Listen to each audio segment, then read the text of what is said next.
నమస్కారం అండి డాక్టర్ శ్రీ ఆచార్య అనంతకృష్ణ స్వామి గారు. నమస్కారం.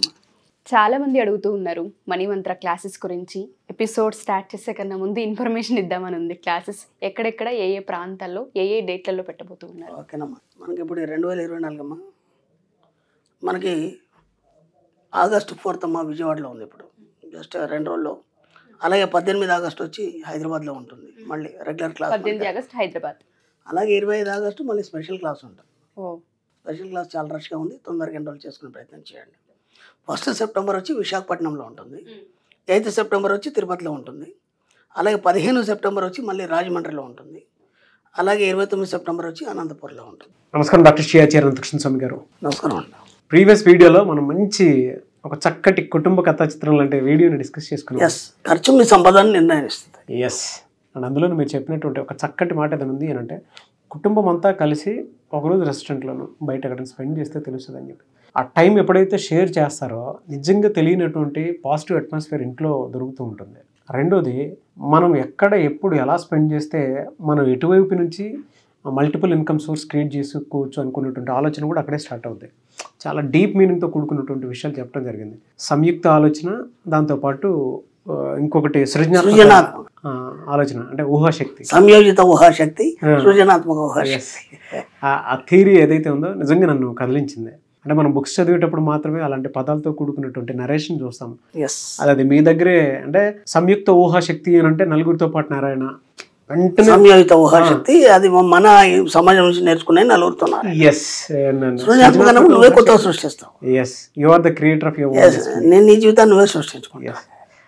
అంత మంచి వ్యాలిడ్ పాయింట్స్ చెప్పారు మీరు. Thank you so much. 650 money Mantra video మళ్ళీ రౌండ్ ఫిగర్ వచ్చింది.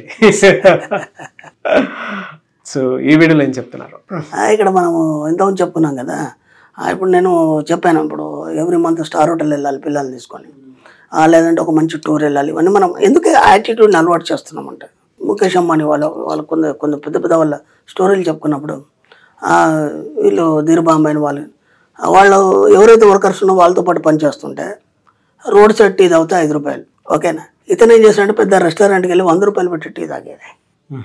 అయితే వీళ్ళ కొలీగ్స్ అందరు ఉంటారు కదా, వాళ్ళందరూ అడిగేది ఆయనకి ఏమనంటే, అదేంట్రా మేము ఇక్కడ తాగుతుంటే నువ్వు అక్కడికి వెళ్ళి తాగుతావు 100 రూపాయలు పెట్టి అంటే, ఆయన అనేది 5 రూపాయలు టీ తాగితే ఇక్కడ నేను కూర్చున్నాను అనుకో, మన దరిద్రాలే చెప్పుకుంటాం. అర్థమైనా? కొత్తగా ఏం సాధించింది ఏమి ఉండదు. ఎందుకంటే అవన్నింటినీ సాధించుకోండి, అవన్నింటినీ మనం ఎప్పుడు చెప్పుకొని వాటిని బయటపడడానికి ఇక్కడికి వచ్చాను తప్ప ఇప్పటిదాకా సాధించింది ఏం లేదు. అది నేను అక్కడ వెళ్ళి 100 రూపాయలు పెట్టాను అనుకో, కోట్ల రూపాయల ఇన్ఫర్మేషన్, కోట్ల రూపాయల వ్యాపారాల గురించి మాట్లాడతారు. ఆలోచనలను తట్టిపట్టేసి అలాగే వాటి వైపు ప్రయాణం చేసే విధంగా నన్ను ముందుకు తీసుకెళ్తాయి. అవే అయింది కదా ఈరోజు. ఆయన అంత కోటీశ్వరుడు కావడానికి కారణం అదే కదా. కాబట్టి మీ యొక్క ఆలోచన విధానాన్ని మార్చుకోవాలన్నప్పుడు నువ్వు రిచ్గా ఆలోచించాలి. రిచ్గా ఆలోచించినప్పుడు మీ యొక్క యాటిట్యూడ్ మెల్లిమెల్లిగా మార్చుకుంటూ వెళ్ళాలి. ఓకే ఫ్రెండ్స్, ఇక ఇప్పుడు మన సబ్జెక్ట్లోకి వస్తే అప్పులు ఎలా కట్టాలి ఎన్నిసార్లు చెప్పుకున్నా దీని మీద పెద్ద స్టోరీ ఉంటాయి. ఎందుకంటే మన సబ్జెక్ట్ ఆవు కథ కదా, ఎటు తిరిగినా మళ్ళీ ఆవు కాడికి వస్తుంది. అప్పులు డబ్బులు అప్పులు ఎలా తీర్చాలి అనే ఒక విషయాన్ని మనం తీసుకున్నప్పుడు ఏంటంటే, మనకి ఎప్పుడనగా విచిత్రం ఏంటంటే, చాలామందిని చూసాం దయ్యమన్నా భయపడాడు. ఓకేనా. దేవుడు వచ్చి ముందర నిల్చున్న భయపడాడు. ఓకేనా. కానీ అప్పులోడు అనగానే భయపడతారు. వాడు ఎంత భయపెట్టిస్తాడంటే దేవుడు కంటే గొప్పడు వాడు. అర్థమైందా? డబ్బు కంటే దేవుడు కంటే కూడా గొప్పడు. కానీ మనం ఏం చేయాలంటే వాడిని చాలా చిన్నగా చేయాలి. అర్థమైందంటే అప్పు అనేదని చాలా చిన్నగా చేయాలి. ఆ చిన్నగా చేయాలంటే ఒక చిన్న టెక్నిక్ చెప్తాను నేను. ఓకేనా. ఇప్పుడు మనం ఏం చేస్తామంటే, మన సబ్జెక్ట్లో ఏం చెప్తారంటే, మన సబ్జెక్ట్లో ఎంతోమంది జీనియస్లు ఉన్నారు. వాళ్ళు రాసిన పుస్తకాల నుంచే మనం ఆ సారాంశాన్ని తీసుకొని మనకు ఆలోచన విధానాన్ని దానికి జోడించే చెప్తాం. కాబట్టి ఒక దగ్గర ఏం చెప్పబడిందంటే సింపుల్గా, ఇప్పుడు మీకు కరెంటు బిల్లు ఇంతకుముందు ఒక 500 వచ్చింది. ఓకేనా. సడన్గా మీకు ఒక 2000 వచ్చింది కరెంటు బిల్లు ఈ నెల. రాగానే మీకు ఎంత భయం అవుతుంది? ఏమంటే ఇంట్లో అరిచేస్తారు. ఇక ఎప్పుడు నువ్వు ఫ్యాన్లు అలాగే పెడతావు, ఎప్పుడు ఆ లైట్స్ అలాగే పెడతారు, పిల్లలందరూ అది ఆఫ్ చేయాలి, టీవీ పొద్దాగా చూస్తారు, ఇవన్నీ అరుస్తారు. ఎవరిని ఏం డిస్టర్బ్ చేయకండి.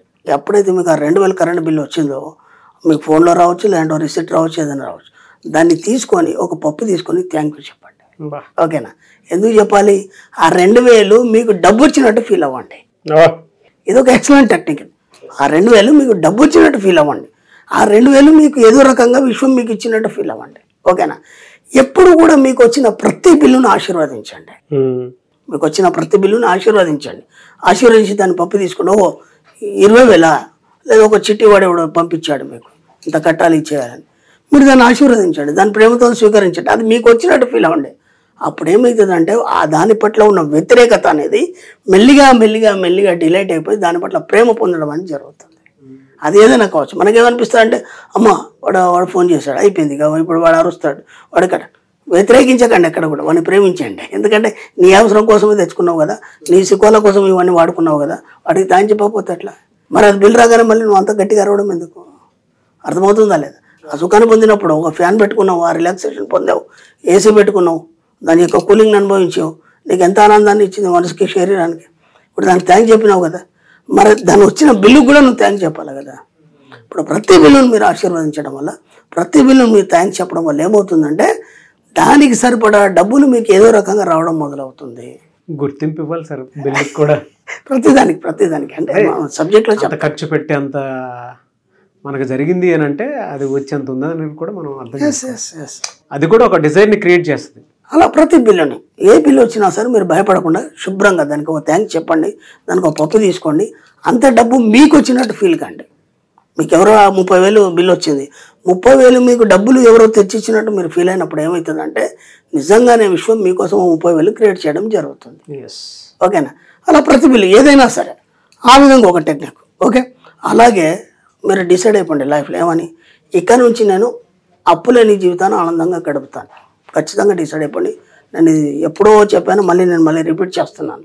ఎందుకంటే చాలామంది కొత్త ప్రేక్షకులు మనకు వచ్చారు కాబట్టి వాళ్ళకు కూడా తెలియాలి. ఫస్ట్ ఆఫ్ ఆల్ మీరు డిసైడ్ అయిపోండి, నేను ₹1 కూడా అప్పు చేయను ఇక నా జీవితంలో, ఇక నుంచి నేను ₹1 అప్పు చేయదలుచుకోలేదు. మీరు డిసైడ్ కానంత మట్టుకు మీ జీవితంలో అప్పు జరుగుతూనే ఉంటుంది. ఎందుకంటే మీకు ఒక ఆలోచన ఉంటుంది కదా, ఇప్పుడు ఫస్ట్ వచ్చింది ఎవరెవరికి అడిగి పెట్టారు, భయం లేదు, ఎందుకంటే వాడు ఇస్తాడు, తీసుకోవచ్చు. మళ్ళీ 15 డేస్ కాగానే ఉన్న డబ్బు అంతా అయిపోద్ది. మళ్ళీ 15 డేస్ ఎలా గడవాలి ఇప్పుడే ప్లాన్ వేశారు.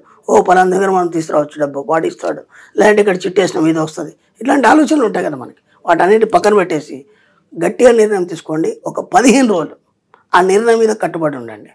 నేను ₹1 కూడా అప్పు చేయదలుచుకోలేదు, ఎంత ఘోరమైన పరిస్థితులు వచ్చినా సరే ఒకసారి కఠినంగా ఉండండి. ఇన్నేళ్ళ జీవితంలో ఒక 15 రోజులు కఠినంగా ఉండండి. 16వ రోజు నుంచి డబ్బు రావడం స్టార్ట్ అయింది. నేను సీఈఓస్ బుక్ దాంట్లో కూడా చెప్పాను. ఎస్, నేను నిజంగా చెప్తున్నాను. సీఈఓస్ బుక్ లో అంటే నేను అనంతకృష్ణ స్వామి గారు చేసినటువంటి the CEOs book mister Nag అని చెప్పేసి కొట్టినా కూడా మీకు వస్తుంది. ద సీఈఓస్ బుక్ అనంతకృష్ణ స్వామి అని చెప్పేసి మీరు కొట్టినా కూడా అనంతకృష్ణ స్వామి గారి అయితే ఇంటర్వ్యూ ఉంటుంది, అది చూడొచ్చు మీరు.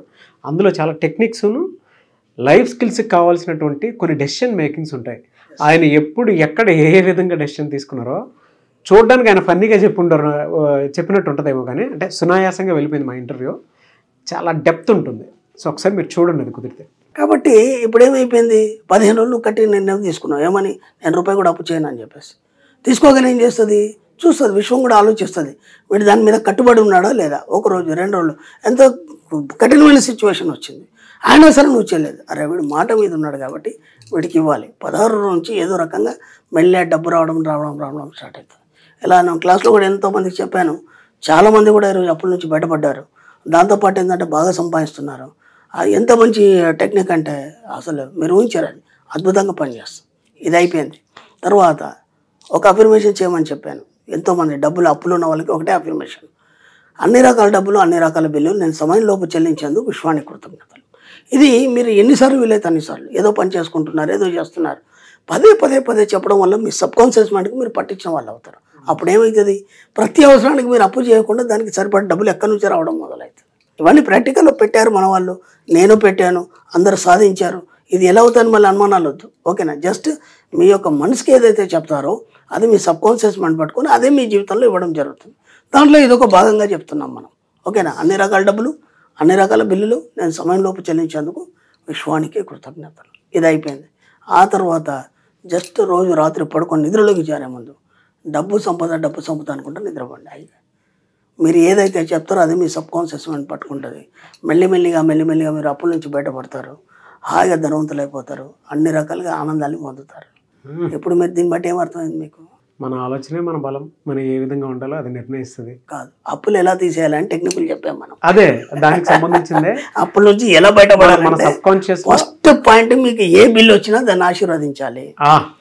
అది ఎవరిని మనం ఎక్కడ కూడా మనం వాళ్ళకి నెగిటివ్గా మాట్లాడొద్దు. ఆ డబ్బు ఇచ్చినవాడు కూడా మనం నెగిటివ్గా మాట్లాడొద్దు. ప్రేమగా స్వీకరించాలి, దాన్ని ఆశీర్వదించాలి. గుండె కత్తుకోవాలి. నాకు 10,000 వచ్చింది, బిల్లు రూపంలో వచ్చింది, కానీ అది 10,000 మీకు వచ్చింది, లేదా 50,000 వచ్చింది. ఎవరెవరు చేసిన బిల్లు పంపిస్తే దాన్ని తీసుకోవాలి, చక్కగా పప్పు తీసుకోవాలి, థ్యాంక్ యూ మనీ అని చెప్పాలి. ఇది నేను పొందినందుకు విశ్వానికి కృతజ్ఞతలు అని చెప్పాలి. ఆటోమేటిక్గా మీ జీవితంలో డబ్బు ధార కురుస్తుంది. Fantastic and thank you sir. Thank you so much doctor Shri Acharya Anantakrishna Swami గారు. థ్యాంక్ యూ అండి.